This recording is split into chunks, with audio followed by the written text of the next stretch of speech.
हृदयामध्ये साठवणं आणि त्या महावाक्याच्या बोधानं मन त्या चिन्मयतेला प्राप्त होणं। चिन्मय म्हणजे त्या परब्रह्माची स्थिती भोगणं। परब्रह्म सच्चित आनंद आहे आणि त्या सच्चित आनंदाचा आपल्यापासून एक शब्दाची ओळख आहे, अनुभव नाहीये।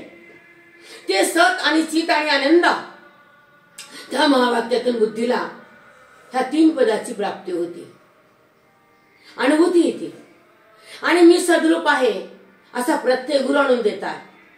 चिद्रूपतेचा महान अनुभव देतात आणि आनंदमयता तुम्ही भोगतात रोज श्रवणामध्ये। महावाक्याच्या ज्ञानानं एक सुखरूपता बुद्धीला मिळते आणि तद्रूपता तयार होते आणि देहरूपता बंद होते। वृत्तीचा संबंध ईश्वराशी होतो आणि देहभाव जळून जातो, आत्मभाव प्रगट होतो।